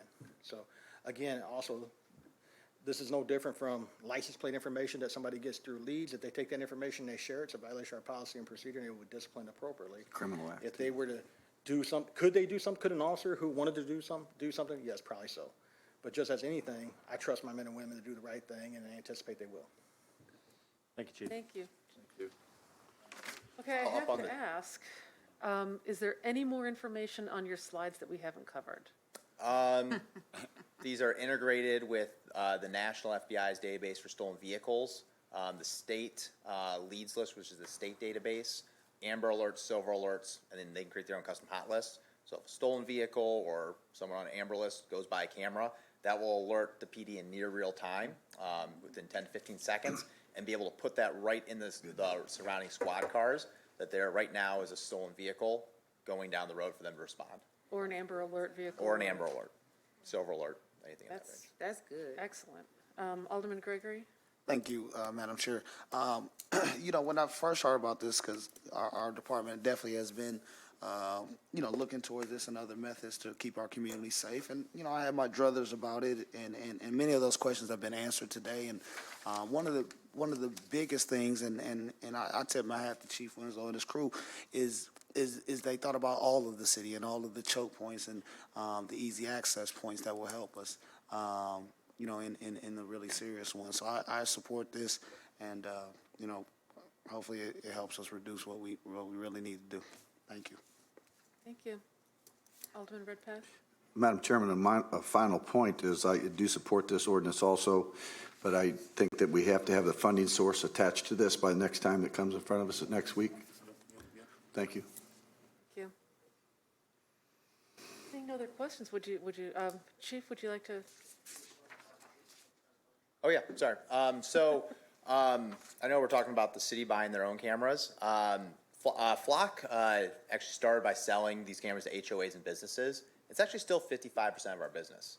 More than half of all the cameras we sell are actually not to law enforcement, but directly to the public, whether they're HOAs or Amazon warehouses or Walmarts or whatever. And any camera that goes purchased by the public goes into their jurisdiction, they'll get access to for free. So there are towns like up in the Chicagoland area, Rivers Casino just put in a dozen of these cameras. Des Plaines got access to those for free. And we have a whole team that will work with you guys to identify major shopping centers, things like that might make sense. And we'll have a team that will work to attempt to drive those cameras there as well. And we'll be able to integrate into the overall network. Wow. For no cost to the city. Alderman Hanauer, you're probably going to ask the question I want to ask, so. That's very intriguing. Okay, so if I have a HOA that has one way in, one way out, and they want to have a camera, do you have a smaller version or that's not? My point is they won't have the traffic that Yeah. you know, and I'm looking at a cheaper version or a less expensive version for them. Yeah, so the hardware is exactly the same. So it is the exact same product. Everything's identical. So we're basically selling the exact law enforcement quality equipment to them as well. The cellular, all of it is exactly the same. The only difference is that the HOA or the business won't have the access to the NCIC, the leads, the Amber Alerts, all those things. They won't get those alerts, but if a stolen vehicle passes one of the HOA cameras, that will alert the PD as well. So all the alerts are still integrated back to the PD on them, but like an individual won't get them. But if like an HOA has like maybe a woman in an apartment complex has like a restraining order against someone, she can create that alert that, let's say that guy drives into her apartment complex. She can get a text message that her restraining order has just showed up in her area. So you can build in your own custom alerts for that as well. Or if you're a business that has had to deal with a rowdy customer multiple times and you've kicked them out, they drive into your shopping center, your loss prevention person get alerted. So they can get those type of alerts as well. Okay, thank you. Alderman Donelan? What's the average, I won't hold you to it, but if a homeowners association were to be interested, what's the ballpark for the cost? Oh, they're $2,500 per camera. It's the same exact cost. There is no, it's not like you get a benefit from buying it if you're an HOA. Thank you.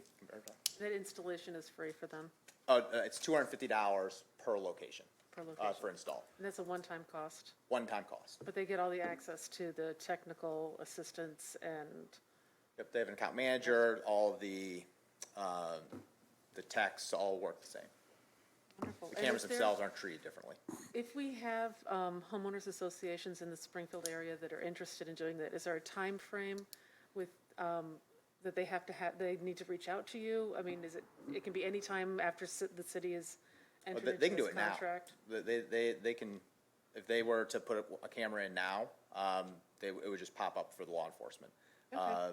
Yeah, we actually have a whole team that I sell to government, so colleges, cities, police departments. There's another woman named Kathleen Graham who handles all the public and private.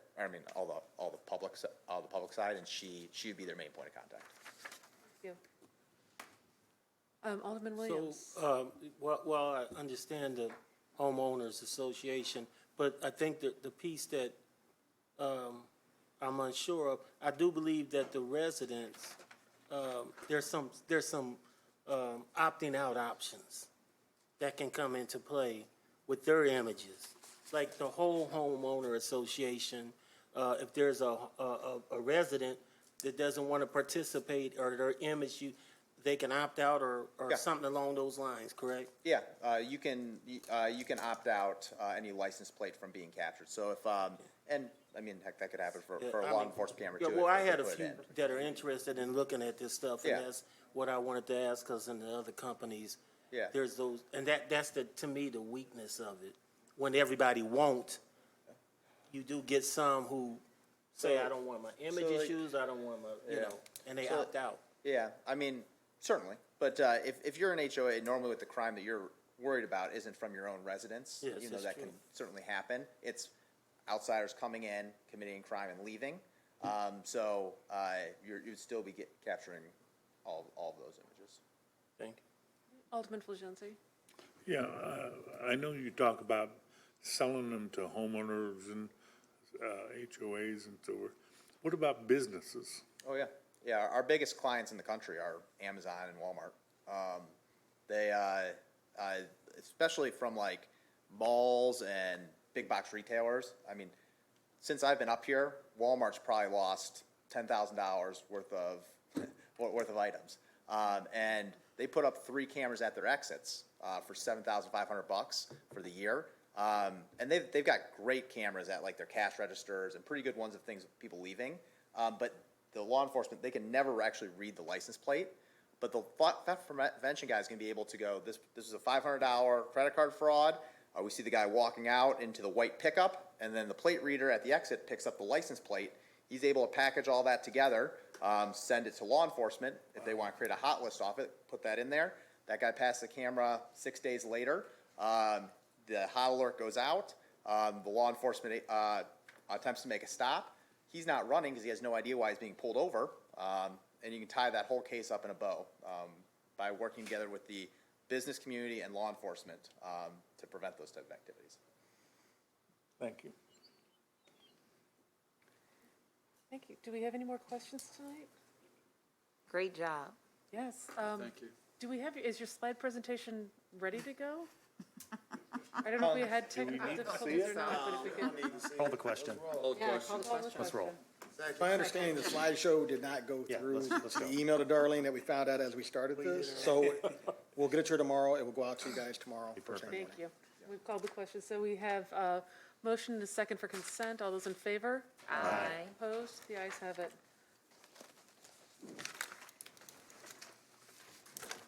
And we are at unfinished business. Does anyone have any unfinished business to bring forward tonight? Alderwoman DeSenso. Thank you. Mayor and council, I spent a good chunk of this last week off dealing with some issues regarding the winter warming center. People aren't being let in. The hours that we agreed to are not being kept. We're paying a lot of money. We're paying more money for this short-term contract than some social service agencies that provide similar services run on in a year. So I think we need to be holding up our end of the bargain for the unhoused of the city like we said we were going to do and address these problems. Thank you, Alderwoman Purchase. I was included in those emails as well and participated in the Zoom the following week, and I have been on the Zooms weekly with Josh Sable and Erica Smith, and I have requested that we have a report sent to us so we can see what's going on. There were a few items that Captain Jeff rectified, but I told him that it would be great if we could be provided through Mr. Griffin a monthly report of what's going on. And they also asked, since it's in my ward and I participate on the Zooms, if any of my colleagues have any issues so we don't run into an Open Meetings Act by inviting more on there, because that's what I asked at first. I said, hey, can we invite everyone? And they said, no. Could you be the point of contact if they have some concerns and bring it to us since you're participating in the Zooms? So I think that was the best solution after Alderwoman Kristen had got concerns, and I think that now we can move forward and have some accountability too, where we all feel comfortable. Well, and the original agreement included monthly reporting requirements. So, yes, Mayor, if you want to address some of that? Yeah, we'll have them come next week, or whenever our next meeting is. I think it's next Tuesday. But and I'm not sure of the access, everybody has access. What they want is, I think the shelter opens at 7. What they want the individuals to do is go to the other agencies first to fill the beds, and then use that as a true overflow. So I'm not sure if that's the item where they're coming like at 5 or 6, and they said no, you need to go to Helping Hands or Contact Ministries or one of the other agencies, and that's by intent, so they fill up the beds, and then use that as a last resort. But we'll have them come next week and give the numbers and then also answer those questions. Thank you. Alderman DeSenso? Yes, in my in-depth conversations over the last week, those other agencies are full. So this is what this center is set up for. There's no place else to go. So they're doing what they're supposed to do, and we're not there to provide the service. And there's a shared document that goes out, how they have the format set up, so they're able to contact the other agencies and partners to see, hey, is this field, or if something violent happens, we need to be informed that it just took place at another shelter and they're trying to come over here. So they have a Google Doc that goes to everyone and they're able to call to. Correct. Well, hopefully we'll have Captain Eddie then and Josh Sabo here next week. I can't hear you. I was saying Captain Eddie will be here for Salvation Army next week then, Mayor? Yeah, we'll check with him and Josh Sabo. Thank you. Alderman Gregory? I just got one short comment. I do agree. We always want what we pay for with this winter warming shelter. And, you know, some of the complaints that we did get, I asked 3 weeks ago about why we had to stagger times and stuff. And, you know, that's what they recommended, you know. So I agree with you, Alderman Conley, Alderwoman Conley, excuse me. Is Josh, nobody else. Josh, he's the leader of the continuum of care. They put this new plan together. I agree with you. If I'm a person out on the street, I know that I can't get into Helping Hands, Contact Ministries, Soldiering, and all this. So that's why I'm standing my butt right over here trying to get in, but I got to wait 3 hours. That's the problem with that whole process. It's a bad process, but they're the professionals, so that's what we listen to. So next week, he definitely needs to be here, and we need to fix it. Because what I don't like is Salvation Army, in my ward, they do a good job with what they have with a building that was old. It was brand new. My community really was scared of what it was going to be, and it's turned out to be a really positive thing for our community. But what I don't like about this whole thing is that we throw the Salvation Army out on to dry, like they're the only ones that came up with this plan. They came with a plan, 2 years, 24/7. $1.2 million. We said no, they wanted something else, and that's what we done. So if there's a problem with it, just like I told them back in the email, they need to call Josh, fix it. If they need more money, we give it to them. And that's simple, because the thing is about a day center. They need someplace to go all day. We've been saying that, hey, you know, that's what we've been trying to do, because this is what it is. These people know where they can and can't go for their own reasons. You know, and for us to force them here, force them there, and all this stuff, they're not going. They know they can't get in. They know they don't qualify for a voucher or you know, all types of things. So they're sitting out here and they're waiting until thinking 7 o'clock. It's ridiculous. It really is. So, you know, he needs to fix that. Don't leave the Salvation Army out to hang to dry. And that's the only problem I have with the whole situation. I don't think anyone's, I'm sorry, Go ahead, Chair, Alderman I don't think DeSenso. anyone's being, No, not us up here. there's no finger pointing. Not us up here, Well, but no, the there's no email finger that we pointing between the received. Let's Salvation let Army and, Alderman DeSenso finish a sentence. Well, I wasn't finished, but there's it's all good. no finger pointing between the Continuum and the Salvation Army. This is a group effort, it's a team effort. Absolutely. And That's what I get from it. yes, so, I mean, they're all working together. This isn't one's bad and the other's good, or vice versa. This is just a problem that needs to be solved. I agree. Alderwoman Purchase? That's why I like to have both of them here and not just Captain Jeff, because they have to, from the calls that I'm on, Josh is the one that's running the meeting. He's telling us what's going on. He's putting the documents together. So I think that they work very well together, and having both of them up here to explain what's going on is going to be really good and transparent. I agree. I agree. Any other questions on this topic? Alderman Redpath? A new topic, Alder Chairman. Let me just, Alderman Williams? Yeah, I think the SHOUP doesn't need to be shocked about this. I remember this very well by being the only present vote on when it got approved. And also, I'm a little frustrated to hear this, because I can clearly remember saying, what's new? What's new? And I was told, well, the professionals are doing it now. So the professionals are doing it now, and I respect everybody. I don't think we should be so shocked about this, because they clearly said they were going to close, there was going to be these gaps, and I clearly said, well, what's new, and What did they do different from way back when you said what the Salvation Army first proposed? So we knew this was coming. We knew these complaints were going to come, and I just think we shouldn't be that shocked about it. That's all. Alderwoman DeSenza? I'm not shocked. I'm raising the issue, and it's an important issue that needs to be raised, so. Ma'am. Any more discussion on this one? Then we'll go to Alderman Redpath. Thank you, Madam Chairman. I just want to clear up something that happened last week in conjunction with the Lanford High School situation. Unfortunately, the superintendent of schools made a statement that our fire service and our emergency response people didn't get there till 9 minutes after the situation started. I immediately called Tim Griffin, had him get a hold of Chief Blau, and we ran the numbers, and our response time was under 4 minutes.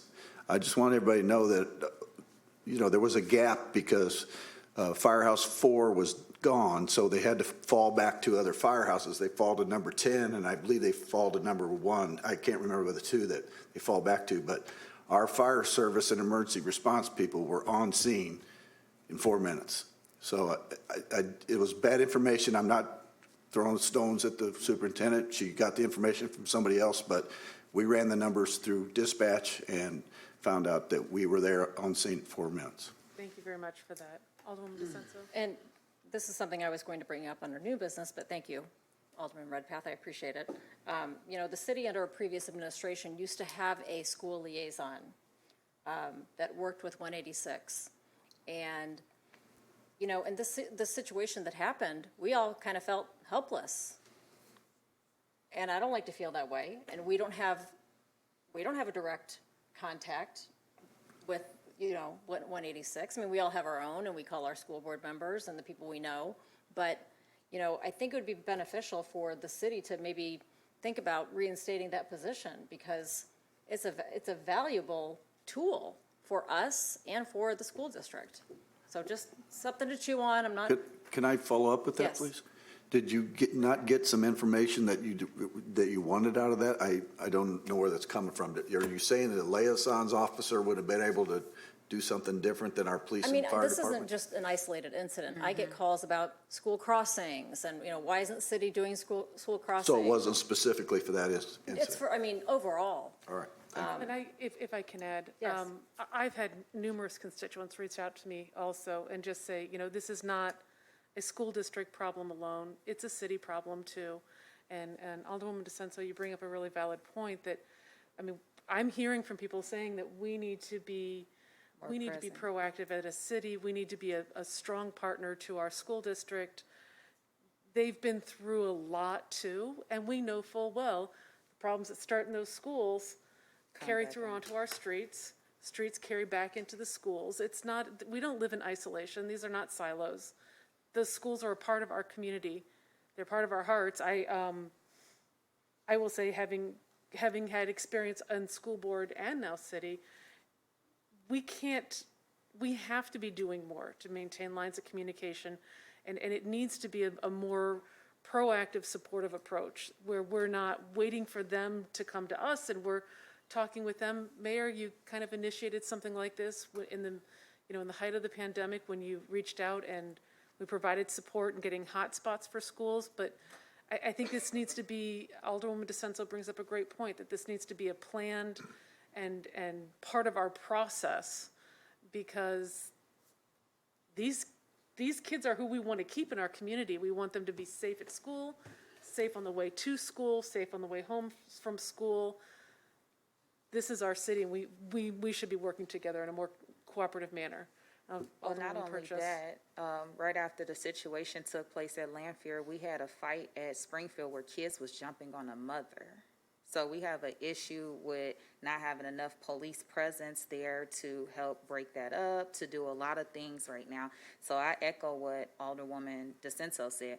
We need a little bit more help, and they're not calling the schools. They're calling us and saying, hey, what are you going to do about this? How can you help us with this? Oh, I'm sure they're calling the schools too, but, Alderman Hanauer, and then Alderman Fulgenzi, and then Alderwoman DeSenza.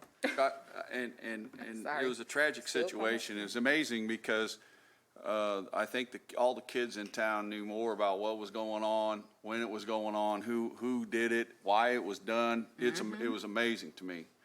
And I know that because I have a high school kid that he spilled it out. I was telling Kenny today. You know, keep in mind that they're elected to do their jobs at the school board. And I don't have a problem working with any other elected group, but that's what they are elected to do. We're elected to run the city. They're elected to run the school district. And, you know, they got, I don't know how much COVID money. They could do lots of security issues that they could do themselves. Do they need more police at the schools? That's not for us to say. That's for the school board to say. And how they pay for them, that's for them to say. Do they need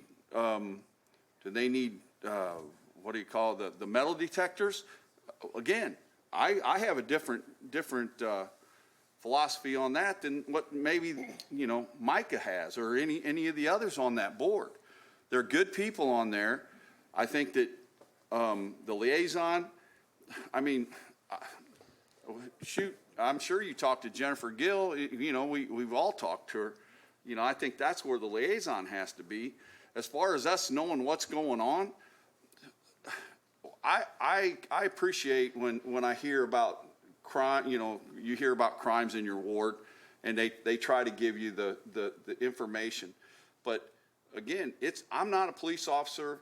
If as long as they're doing their job and trying to find what's going on and they're investigating, and they get to me afterwards, that's fine. If in my case, people call me, I say, the police are working on it, I can't talk about it. So I just think we got to be careful treading on other elected boards' water. That's just my opinion. Yes, Just a second, Alderwoman DeSenza, if you wanted to clarify. I get weekly calls about school lockdowns because of shootings or car chases. I know Alderman Gregory does too. And I say, call your school board member, but it's the Springfield Police Department. You know, that's who notified us, or that's who, you know, so we have to have some skin in this game, whether maybe the school district needs to hire a liaison for the city. To work with the Springfield Police Department. Because when you get calls from parents who are terrified that their kids are at school and there's been a shooting in the area, or there's been a high-speed chase, as we had last week, that went through every ward in the city, these are weekly phone calls for me. And I don't have answers, and I don't get calls about them from the Springfield Police Department or from the school district. I get them from terrified parents. And as a parent who doesn't want to be terrified, you know, there has to be something that we can do. Some balance. Alderman Fulgenzi? As I understand the way the situation developed, it was completely outside the school. It was on school grounds, but there wasn't too much that anybody could have done to prevent this. I mean, we'd almost have to have people walking out on school grounds and patrolling it. I mean, is that what we want to do, have a police state on our schools? We just have to understand certain things can't be prevented. We can't be all things to all people. Thank you. Alderwoman Purchase, we just let Deputy Chief speak real quickly, and then we'll let you respond, because there's been a lot going around. There's been a lot of here. discussion. I hate to cut in. I just wanted to address a few things.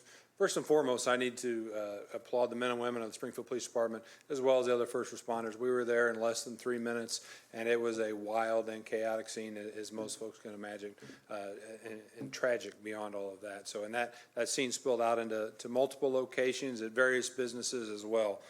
So I applaud the work of the men and women of the police department to respond very quickly. Additionally, regarding the Springfield High situation, that was a crazy scene as well. There were parents and children fighting, and our school resource officer was right in the middle of that and actually got thrown to the ground and injured. So that's something that we're very concerned about, as well as, the safety of all our students, but why parents are coming to the facility to want to engage in action such as that. So I think it's important to recognize that We do our best, obviously, with the men and women that work the street, but also we have officers, as you all know, assigned to the high schools. They have off-duty officers that work it there.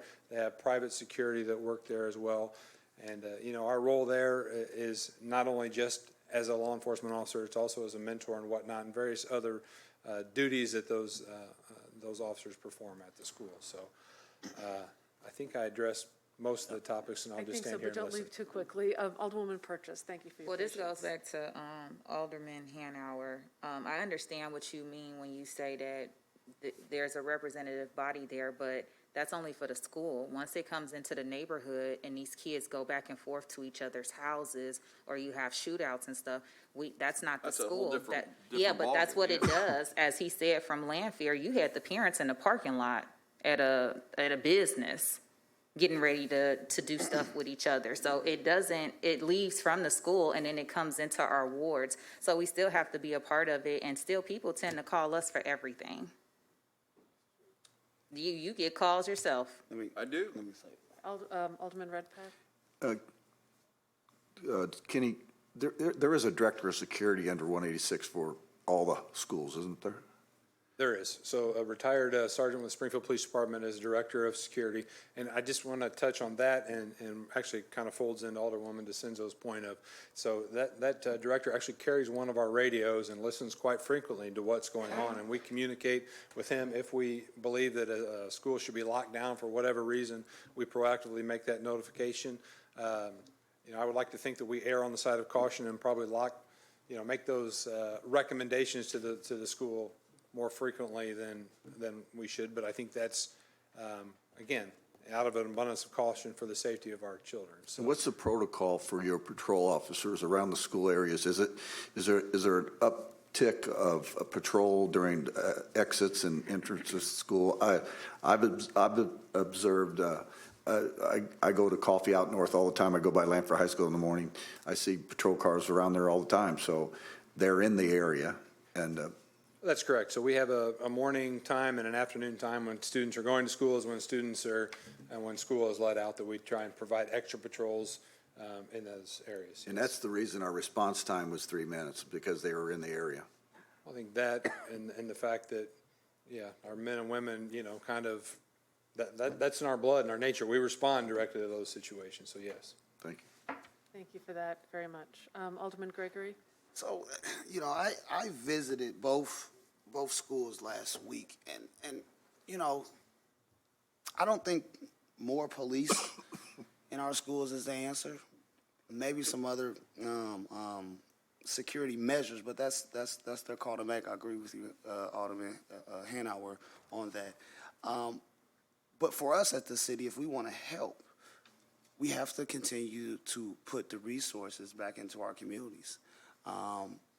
These young people, it's a different breed, even from when I was in high school, and it has no color. I was at Southeast, and a white kid punched another white kid in the nose for no reason and ran off. All of us in the building, me, reverends, police, it's an extra, and it still goes down. The thing that happened at Springfield, our officer was trying. But these kids are strong, they're big, they're flailing away, and you're trying to break up something and not hurt them. And that is the most hardest thing to do, whether you're security or whether you're police or whatever, is try to break up a fight and not hurt anybody.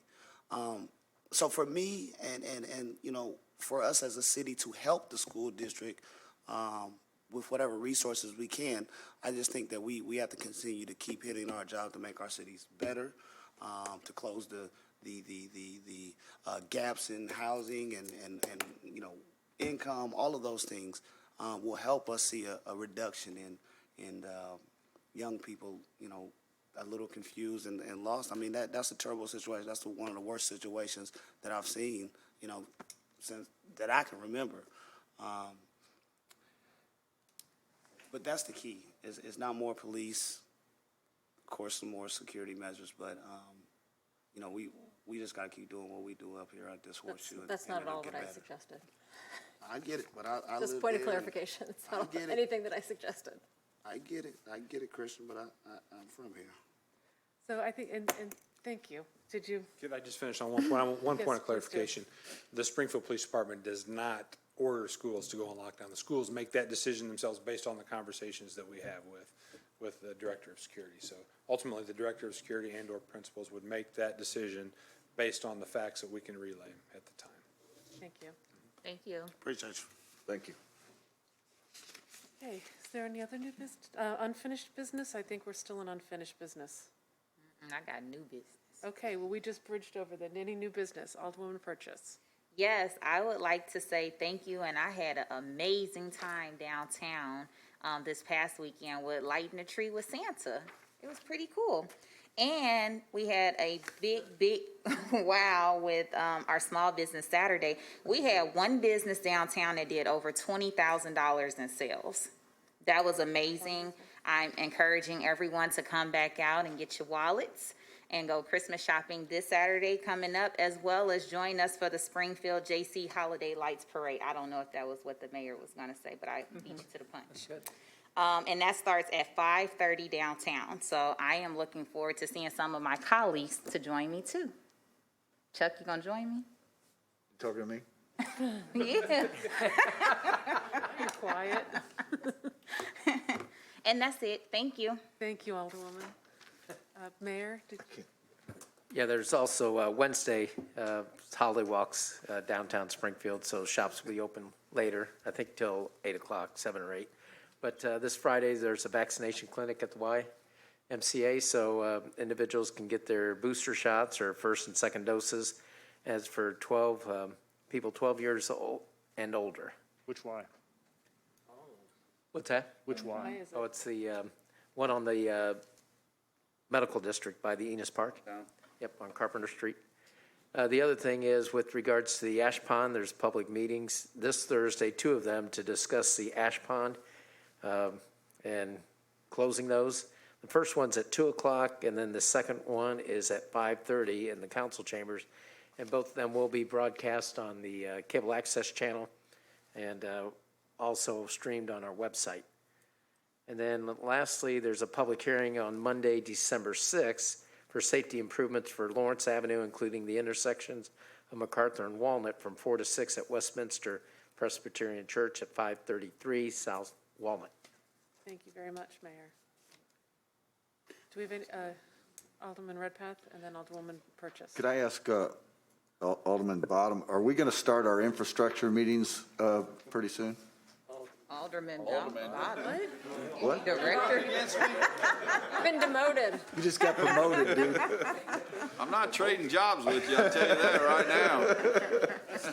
Oh, we're planning on doing those in early January's generally when we start those, but if you'd like to do yours No, I just earlier, want we to get can, them all in before the budget. Yep, we'll do those. We'll plan on setting those up in early January. Thank you. January, thanks. Thank you very much. Alderwoman Purchase, did you? I just had one small concern that I wanted Director Dow to come up to speak to. We had a lot of concerns over the weekend about the hours of operation at our visitor center. We had around 1,500 people right there for the performance and lighting the tree, but they could not enter the Visitors Bureau. So I just wanted you to kind of speak to that so everyone could hear you too. Yeah, so we reduced the hours of our visitor center simply because of COVID and our lack of contracted workers. We have one contracted worker at this time. And also based on the stats from our 2018 and 2019 visitor center hours that we were open for holiday walks, we had less than 50 people come through the visitor center in those 5 weeks. So based on those, it's just a business decision not to have the overtime and not to have, that we would pay our union employees, and really a cost benefit not to have that open. And really, you know, from my understanding, I was out of town, but my understanding was, you know, it was a very, very good Saturday. I think the fact that Festival of Trees was downtown, the ice rink is downtown, and then the holiday walks all together without being spread out probably led to a lot of that on Saturday. So we are adjusting the hours, and we will be open on Wednesdays and Saturdays moving forward. Thank you. That's what I wanted everyone to hear. And thank you for adjusting your hours of operation too. And I think you hit a really good point about having so much partnership going on that is bringing more people out. We're coming out of a pandemic. People are wanting to go and support our businesses to help them stay open. So I do think that this is good.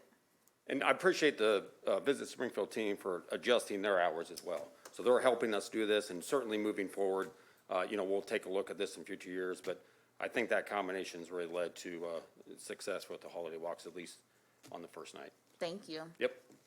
Thank you very much. Do we have any other new business? Yes, Mayor. Yeah, today's a special day. We'd like to sing happy birthday to Chief Winslow. Happy birthday to you. Happy birthday to you. Happy Looking good birthday, for- dear Chief Winslow. Happy birthday to you. How old are you? 51.